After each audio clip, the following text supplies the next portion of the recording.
As you and I said before, I work in the National Heritage Board of Poland.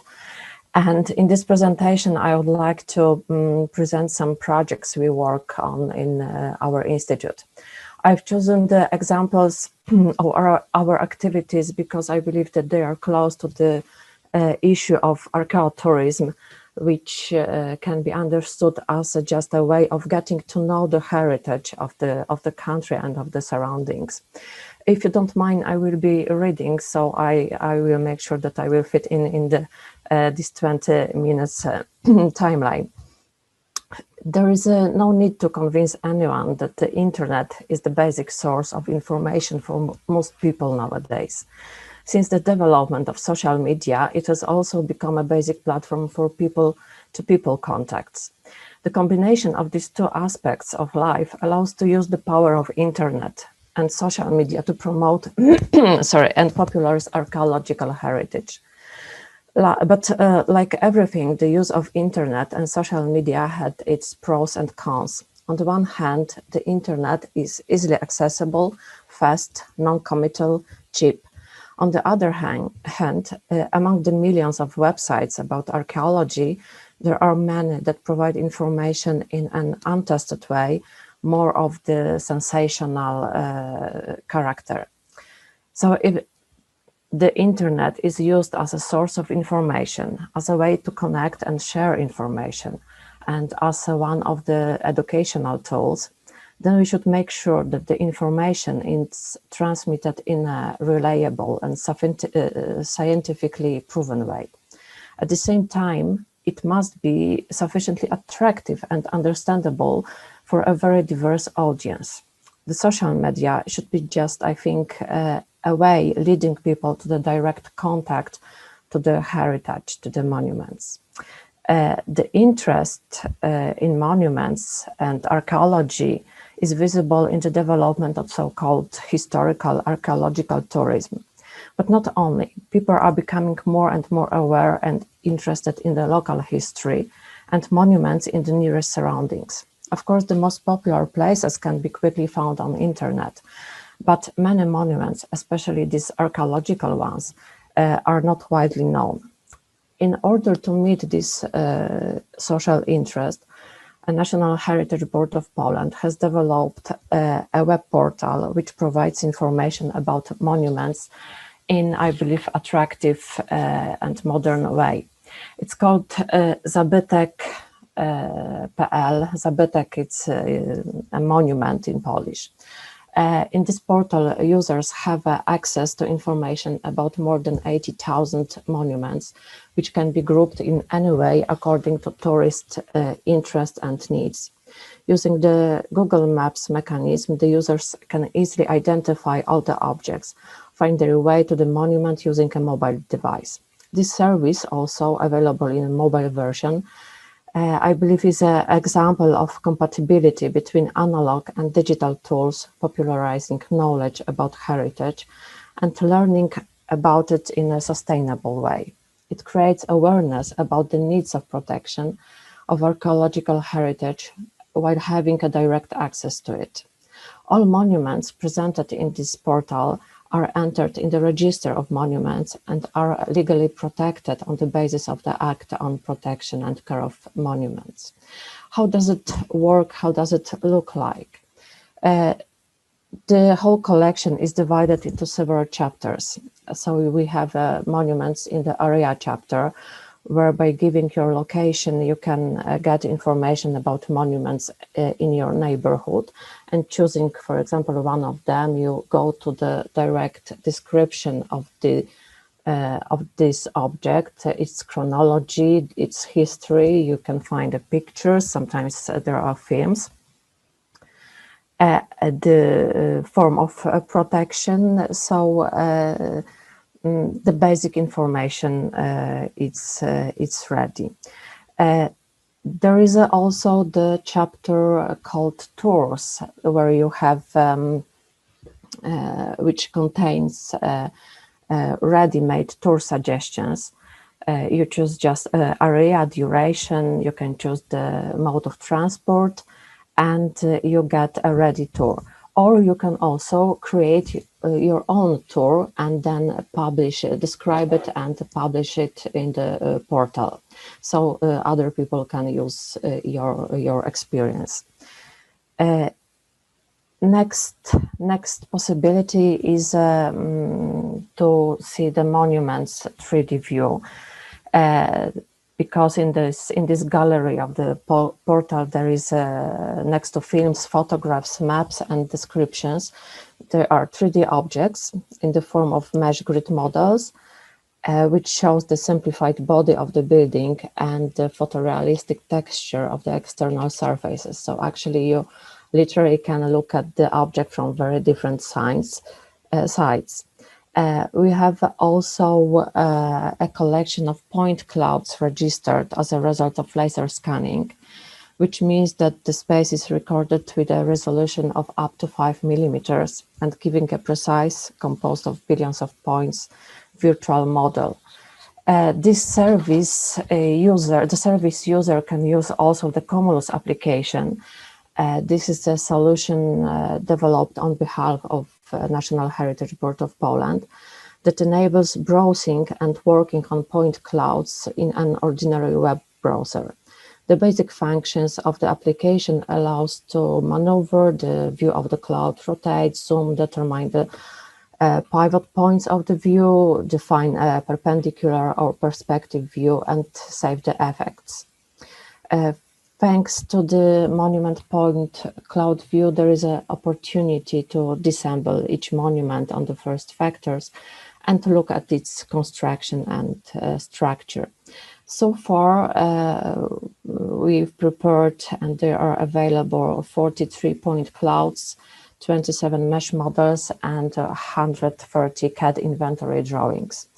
We are still working on the next ones.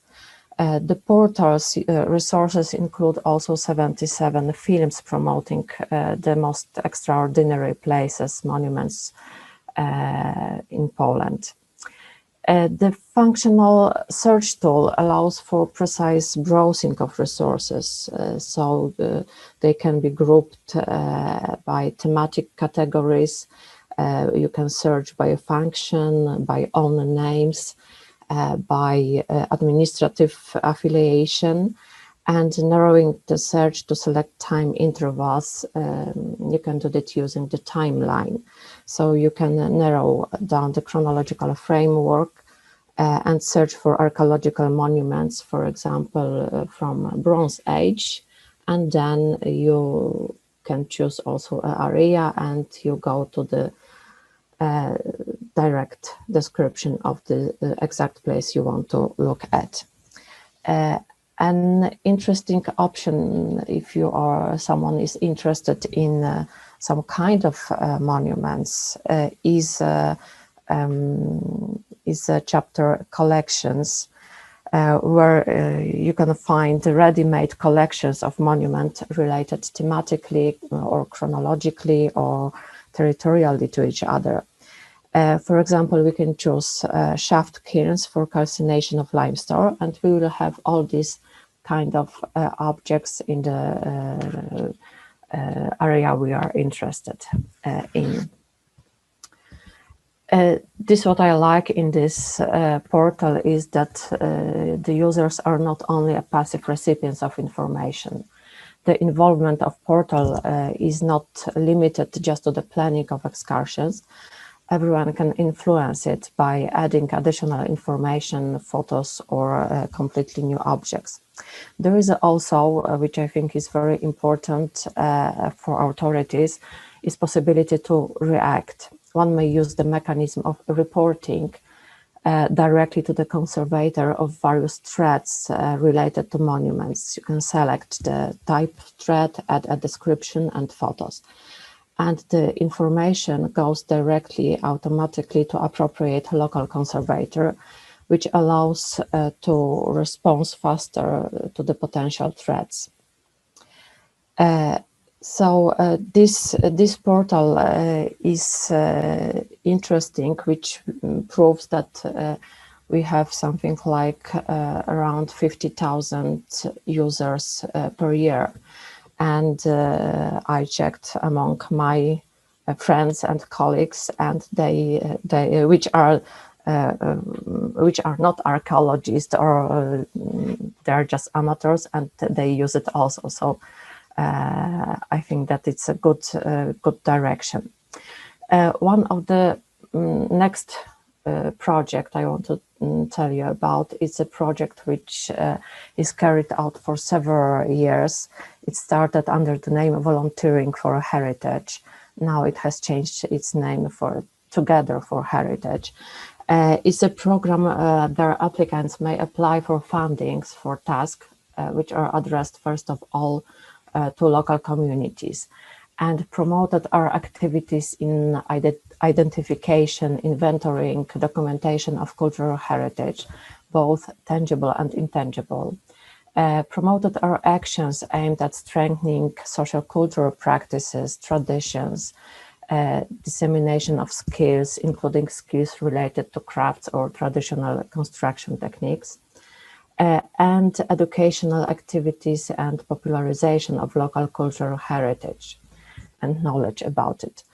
What kind of in 2019 there were 30 projects completed. This year is a little bit harder, but still, and some of the project had to be a little bit remodeled and transferred to the internet. But still, these projects are underway. What kind of projects in this program we are talking about? This is, for example, inventory of historical Jewish cemetery in Koźmin Wielkopolski. This is a project carried out by 14 volunteers from all around Poland. They were supposed to inventory 150 macevas, and they worked out almost 300 of them. Thanks to their work, the exact number of burials was established. Each maceva or its preserved fragment was measured, photographed, its states of preservation described, Hebrew and German inscriptions were written down. The results of the works will be gradually published on a specially created portal. The next example of this kind of projects is, for example, a project titled "We Learned About History, Discover Secrets." In this project, volunteers create an interactive walk through two small villages of Gozno and Biegorzów. It will be possible to get to know these interesting places following in the field the plates with the name of the point and a QR code referring to the film, or virtually on the multimedia map.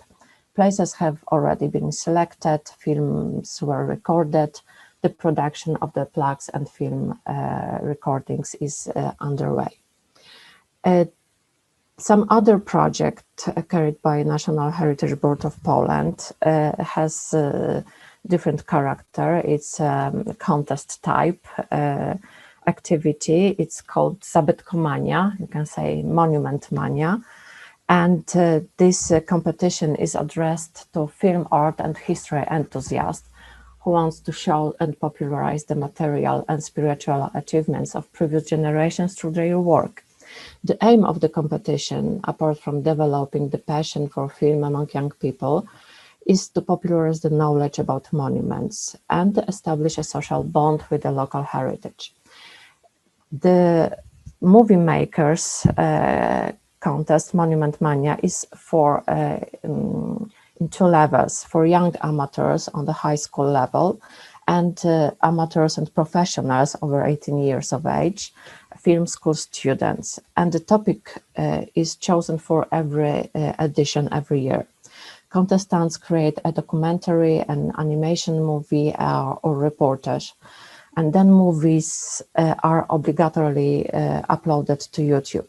The jury acknowledge Polish movie makers and a representative of ministry choose the best movie in every category.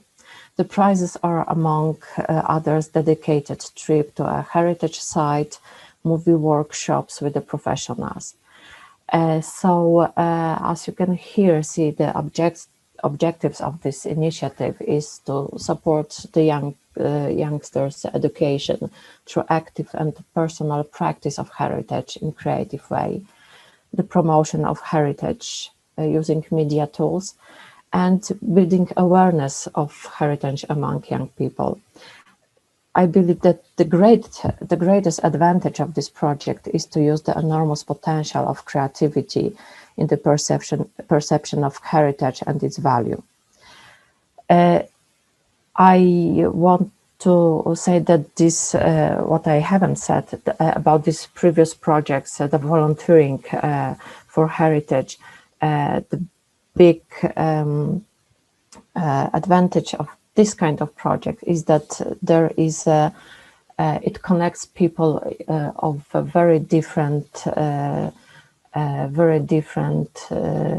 from very different group ages and from very different social groups, and it's about this kind of heritage which is closest to us, which is in our neighborhood. Summarizing, I believe that social media are extremely important tool in creating social awareness, what heritage is, what its value, and why and how to protect it, because we should, as Björn had in his presentation, that the heritage is to get to know it, to use it, and protect it. And in my opinion, the experience so far shows that it's very important is to give a reliable, truthful information which is based on scientific research and not on literary fiction. And here the example is in Poland we have a huge problem with the people who are searching or looking for artifacts with the metal detectors. Some of them, they do it for financial reasons, which is of course illegal. But there is a huge group of these people who are looking for artifacts, and they believe that they are doing right thing, that they are helping archaeologists. And this is what they are doing. They are just destroying the sites, and their knowledge comes from these sources which are not proper ones. And the next conclusion I have is that activities in social media should be a motivation to take action in the field. They cannot be just limited to the virtual world. They should encourage, indicate possibilities of direct contact with the monuments, and help also finding people with a similar interest.